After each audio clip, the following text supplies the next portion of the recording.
Hi, my name is Alex Wright. I'm the Creative Director at RevGear, and today we're going to do a video all about sponsorship, endorsement and athlete programs. So what do we actually mean by sponsorship? Well, sponsorship in martial arts comes in three levels. There are discounts available to fighters to help them fund their training camps, full equipment endorsements where the brand will provide the full level of equipment required for their training for a set period of time. And lastly, there are financial endorsements, usually coupled with equipment sponsorships.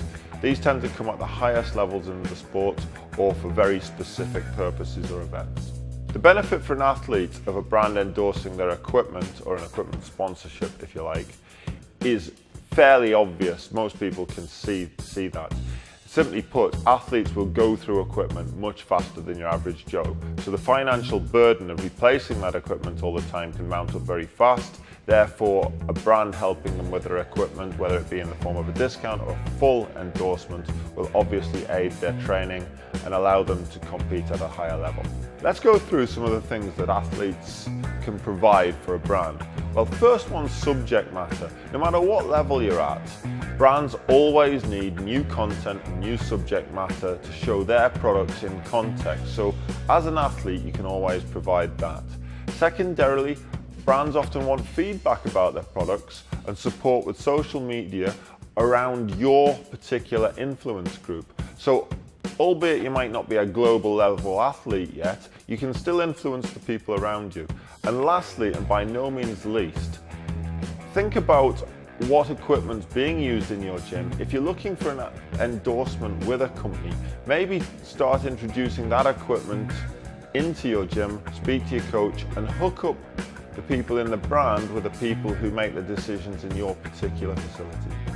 A common misconception about what a brand wants from an athlete is the idea that the athlete themselves, wearing the shorts, wearing the t-shirt, using the gloves, whatever it happens to be, will somehow promote that brand to a wider audience. This, on the whole, unless you're an absolute superstar, is wrong. And when I say superstar, I'm not talking even mid-level UFC if you're in mixed martial arts, or say mid-level of glory in kickboxing. What I'm talking about here is you'd have to be Conor McGregor, you'd have to be a movie star, you're going to have millions of followers.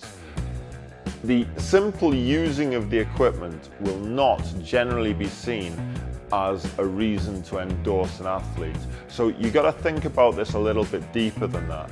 We get that type of request on a daily basis, and generally speaking, we have to give them a polite no.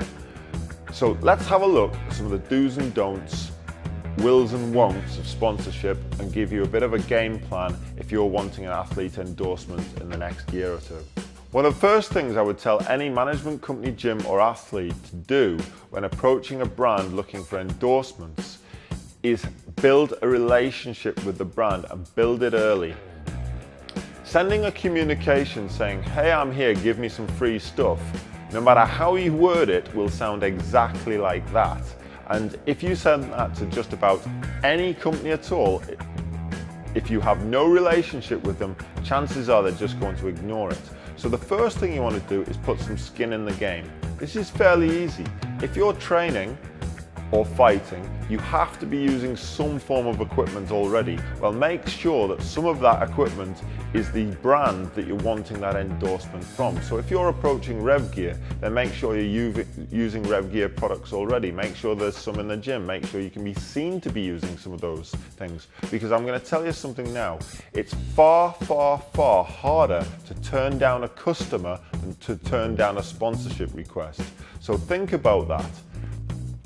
After that, keep in contact with the brand.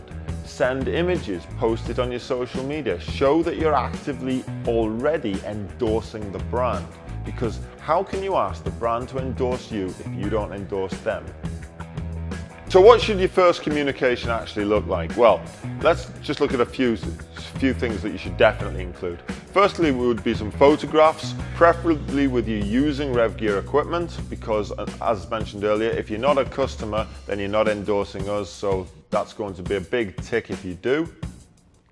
Secondly, be specific about what you want And one of the key tips that I'm going to give you here, especially in a first communication, is don't ask for an endorsement, ask for a discount, because there's a big difference. If you ask for a discount, you're saying, hey, I'm still willing to pay for my equipment, but I want to use your equipment, but I'm of a certain level now.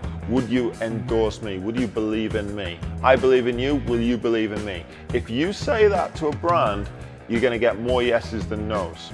Whereas if you say, will you give me some equipment? I've never bought any of your equipment ever. Well, what kind of answer do you think you're going to get? Next, if you're of a high level and you've got the you think you've got the options of 2 or 3 brands, tell the brand why it is that you want to work with them. That's really, really key, because if you're a major global brand like RevGear are, then we get these approaches every single day. So make yourself stand out, make yourself personable, get in contact, show that you want to work with that brand. Again, that's much harder to say no to. The last thing that I want you to consider doing when making a communication route with RevGear is, after you've shown us that you're a customer of the product, that you're genuinely interested in the brand, and that you want to be part of the team, then why not ask what you could do with us, rather than make an assumption. As mentioned earlier, just having the brand logo on your shorts or using the gloves isn't necessarily what we're going to want. That's only going to happen at the very, very highest level.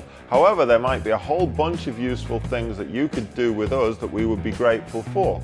So why not ask? Put that down, put it clearly, and stay in contact.